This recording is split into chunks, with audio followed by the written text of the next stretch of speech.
ప్రభునందు మాకు అత్యంత ప్రియులైన దేవుని ప్రజలందరికీ ఈ ఉదయకాల సమయంలో యేసుక్రీస్తు వారి శ్రేష్టమైన పూజింపదగిన నామం పేరిట హృదయపూర్వకంగా శుభాలు తెలియజేస్తున్నారు. మీరంతా బాగున్నారా? మీ కుటుంబం క్షేమంగా ఉన్నారు కదా?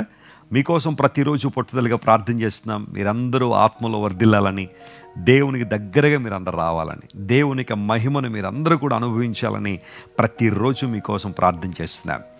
దేవుడు మనకు సమీపంగా ఉన్నారు కాబట్టి నేటికి మనం సజీవులుగా ఉన్నాం కదా. అందును బట్టి మనం ప్రభువును స్తుతించాలి. ప్రతిరోజు మన జీవితాల్లో దేవుడు అనుమతిస్తున్నారంటే మన ద్వారా దేవుడు తన ప్రణాళికలు నెరవేర్చడానికి ఆయన ఇష్టపడుతున్నారని గ్రహించాలి. ఈ భూమి మీద దేవుని ప్రజల ద్వారా దేవుడు తన ఉద్దేశాలు ప్రణాళికలు నెరవేర్చాలని ఆయన ఎప్పుడు ఆశిస్తూనే ఉన్నారు. దేవుని బిడ్డలుగా మన బాధ్యత ఏంటి అంటే ఆయన సన్నిధిలో ప్రార్థన చేయడం ద్వారా, లేఖనాలను పఠించడం వలన, దేవుని వాక్యాన్ని చదవడం వలన ఆయన చిత్తాన్ని గ్రహించి ఆయన సేవలో మనందరం ముందుకు సాగిపోవాలని పరిశుద్ధాత్మ దేవుడు తెలియజేస్తున్నాడు. ఈరోజు దేవుని వాగ్దానం కోసం కనిపెడుతున్నారు కదా. కీర్తన గ్రంథం 84వ కీర్తన 7వ వచనాన్ని మనం చదువుకుందాం. If you have Bible please turn with me to Psalm 84 and verse 7. వారు నానాటికి బలాభివృద్ధి నొందుచు ప్రయాణము చేయుదురు, వారిలో ప్రతివాడును సియోనులో దేవుని సన్నిధిని కనబడును. ప్రైజ్ ది లార్డ్, హల్లెలూయా. వారు నానాటికి బలాభివృద్ధి పొందుచు ప్రయాణము చేయుదురు. క్రైస్తవ జీవితం ఒక ప్రయాణం. ఇది ఒక చోట ఆగిపోయిన జీవితం కాదు, ఒక చోట నిలబడిపోయిన జీవితం కాదు, ఒక ప్రయాణం. యేసుక్రీస్తు ప్రభు వారి లోకంలో ఉన్న కాలంలో ఆయన సంచరిస్తూ అనేక మందికి మేలు చేశారని లేఖనాలు ధృవీకరిస్తున్నాయి. ఆయన అనేక మంది జీవితాలను స్పృశించి దర్శించి వారికి మేలు చేశారు. క్రైస్తవ జీవితం ఒక ప్రవహించే ప్రవాహం లాంటిది, అనేక మందికి ఆశీర్వాదాన్ని ఇచ్చేది. 84వ కీర్తన కోరహు కుమారుల ద్వారా రచించబడిన కీర్తన. వారి జీవిత అనుభవాల్లోంచి అనేక విషయాలు రాసుకుంటూ వచ్చారు. తన తండ్రి దేవుని మీద, దేవుని సేవకుల మీద తిరుగుబాటు చేసి గతించిపోయాడు. సంఖ్యాకాండం 16వ అధ్యాయం మనం చదివితే కోరహు మరియు అతనితో పాటు ఉన్న బృందం 250 మంది ఏ విధంగా గతించిపోయారో ఆ అధ్యాయంలో మనం చూస్తూ ఉంటాం. దేవుని సేవకుల మీద తిరుగుబాటు చేశారు. కానీ ఆ తిరుగుబాటు చేసిన గుంపులో కోరహు కుమారులు లేరు. వారు దేవుని సన్నిధిలో ఉన్నారు, దేవుని వైపు చూస్తున్నారు. తండ్రి దారి తప్పిపోయాడని బిడ్డలు దారి తప్పిపోలేదు. వారు దేవుని కోసం నిలబడ్డారు కాబట్టే కోరహు కుమారులు చావలేదని బైబిల్ చాలా స్పష్టంగా తెలియచేస్తుంది. ప్రియులరా, కొన్నిసార్లు చాలామంది తప్పులు చేయడానికి, పాపం చేయడానికి, దారి తప్పిపోవడానికి ఎవరెవరి మీద నెపాలు వేస్తూ ఉంటారు. మా తల్లిదండ్రులు సరిగ్గా లేరండి, అందరూ బట్టి నేను దారి తప్పిపోయానండి. లేదా మా బంధువులు సరిగ్గా లేరండి, వారు నన్ను ప్రక్కదారి పట్టించేశారండి. మా అన్నయ్య, మా తమ్ముడు, మా అక్క సరిగ్గా లేనందువలన నేను ప్రక్కదారి పట్టేశానండి అన్నట్టుగా కొంతమంది మాట్లాడుతూ ఉంటారు. అయితే కోరహు కుమారులు లాంటి వాళ్ళకి ఒక మంచి పాఠాన్ని నేర్పిస్తున్నారు. తండ్రి దారి తప్పిపోయినా బిడ్డలు దారి తప్పిపోలా, దేవుని వైపు చూడడం ప్రారంభించారు కాబట్టి దేవుడు వారిని అసాధారణమైన రీతిలో ఆయన వాడుకున్నారు. ఈ 84వ కీర్తనలో వారు రాస్తూ అంటున్నాడు, దేవుని మందిర ఆవరణలు చూడాలని మేము ఎంతగానో ఆశపడుతున్నాము. జీవం గల దేవుడు ఆయన మా దేవుడు, మా రాజు అని చాలా చక్కగా రాసుకుంటూ వస్తూ, ఎవరైతే దేవుని స్తుతిస్తారో, ఆయన మందిరంలో నివసిస్తారో అలాంటి వారందరూ కూడా నానాటికి బలాభివృద్ధి పొందుతున్నారు.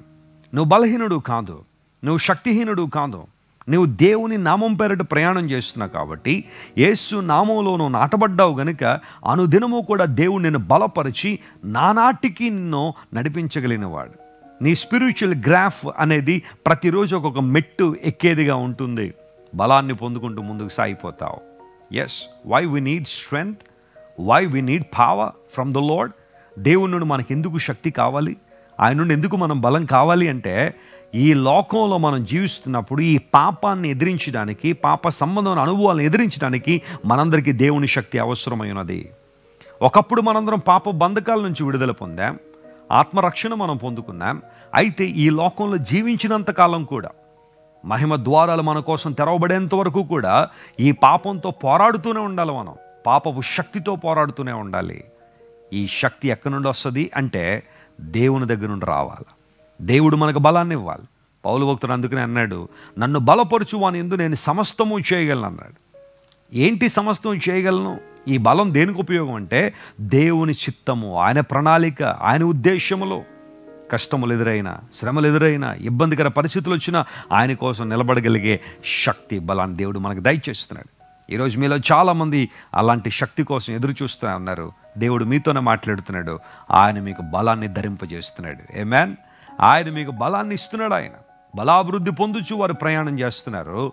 వారిలో ప్రతి వాడును సియోన్లో దేవుని సన్నిధిలో కనబడతాడు. మన గమ్యం, మన గమనం అదే దేవుని సన్నిధి, ఆయన ప్రసన్నత, ఆయన మహిమ. ప్రతి ఒక్కరు కూడా దానిలో కనబడుతున్నారు. ఎంత గొప్ప దేవుడు ఆయన. ఒకప్పుడు ఐగుప్తులో నివసించిన మనం, ఐగుప్తు బానిసత్వంలో బ్రతికిన మనం యేసు ప్రభువును అంగీకరించడం వల్ల, ఆయన ప్రేమను తెలుసుకోవడం వల్ల దేవుడు మనల్ని సియోన్లో ఆయన నాటుతున్నాడు. సియోన్లో మనందరం కనబడుతున్నాం. దేవుని దీవెనలు స్పష్టంగా ఉన్నాయి. ఒకవేళ ఇంతవరకు నీ జీవితం బలహీనంగా, నీ జీవితం అంతా కూడా విసిగి వేసారిపోయిన అనుభవాలతో, ఏ విధమైన ఆనందం లేక, సంతోషం లేక, ఆశీర్వాదం లేక ఉందేమో, ఈరోజు దేవుడు నీతో మాట్లాడుతున్నాడు. ఆయనకు సంపూర్ణంగా నీ జీవితాన్ని అప్పగించగలిగితే, ప్రభువా నువ్వే నా దేవుడు, నీవే నా రాజు ప్రభువా అని దేవునికి మీ బ్రతుకుల్లో చోటు ఇవ్వగలిగితే, ఖచ్చితంగా దేవుడు మీకు బలాభివృద్ధి కలుగజేసి మిమ్మల్ని, మీ కుటుంబాన్ని దీవించి తన మహిమ కొరకు వాడుకోవడం మాత్రమే కాకుండా నిత్య సియోన్లో మనందరం సదాకాలం ఉన్నట్లుగా దేవుడు తనకి ఉద్దేశాలను మన జీవితాల్లో బయలుపరుస్తున్నారు. తన కృపను మన మీద వెల్లడి చేస్తున్నారు. ఈ వాగ్దానాన్ని రోజంతా క్లెయిమ్ చేసుకుని ప్రభువును స్తుతించండి. ఆ సాధారణ అద్భుతాలు మీ జీవితంలో జరగబోతున్నాయి. ప్రార్థన చేసుకుందాం. ప్రేమగల తండ్రి, ఇంతవరకు నువ్వు మాట్లాడిన ప్రతి మాటను బట్టి నీకు స్తోత్రాలు. కొర కుమారులు ప్రభువా నీ సన్నిధిలో ఉండడాన్ని బట్టి వారి జీవాన్ని కలిగి ఉన్నారు. బలాభివృద్ధి పొందుతూ వారు ప్రయాణాన్ని చేస్తున్నారని నీ వాక్యంలో మేము చూసాం. అవునయ్యా, మా జీవితం ప్రయాణము, అనుదినము కూడా ప్రయాణం చేస్తూ అనేక మంది దీవెనకరంగా, ఆశీర్వాదకంగా మేము మారాలని, మా గమ్యం దిశగా మేము సాగిపోవాలని ప్రభువా నీ వాక్యం ద్వారా మాతో మాట్లాడినందుకు నీకు స్తోత్రాలు. ఈ ఉదయకాలంలో మా ప్రియులు ఎంతమంది అయితే బలహీనులుగా ఉన్నారో, శక్తిహీనులుగా ఉన్నారో, పాపంతో పోరాడలేక, పాపాన్ని ఎదిరించలేని బలహీనతలు ఎంతమంది అయితే ఉన్నారో, వారందరినీ మీరే ముట్టి, బలపరిచి, ధైర్యపరిచి నూతన కార్యాలు జరిగించండి. అస్వస్థతగా ఉన్న వారిని స్వస్థపరచండి. విడుదల లేని వారికి విడుదల ఇవ్వండి. ఆర్థికంగా చితికిపోయిన వారు లేవనెత్తండి. నీ చిత్తాన్ని వారి జీవితంలో సంపూర్ణంగా నెరవేర్చి ప్రభువా నీ మహిమను వారి మీద కుమ్మరించుమని యేసుక్రీస్తు వారి శ్రేష్టమైన నామం పేరిట అడిగి వేడుకొనిచున్నాం తండ్రి. Amen. Amen. God bless you dear friends. Have a wonderful day. మీరు ఇంతవరకు విన్న దైవ సందేశం మరియు దేవుని సేవకులు చేసిన ప్రార్థన మీకు ఆశీర్వాదకరముగా ఉన్నదని విశ్వసించుచున్నాము. ఈ సందేశాన్ని మీ స్నేహితులకు, బంధువులకు షేర్ చేయండి. మీకు ఏదైనా ప్రార్థన అవసరత ఉన్నచో మా ఫోన్ నంబర్లకు కాల్ చేయండి. దేవుడు మిమ్మల్ని ప్రేరేపిస్తే విశ్వాసంతో సాగుచున్న ఈ పరిచర్యను ప్రోత్సహించండి. మరిన్ని వర్తమానాలు, పాటలు వినుటకు జాన్ వెస్లీ మినిస్ట్రీస్ అను మా యూట్యూబ్ ఛానల్ను సబ్స్క్రైబ్ చేసుకొనండి. ప్రభువైన యేసుక్రీస్తు కృప మీకు తోడైండును గాక.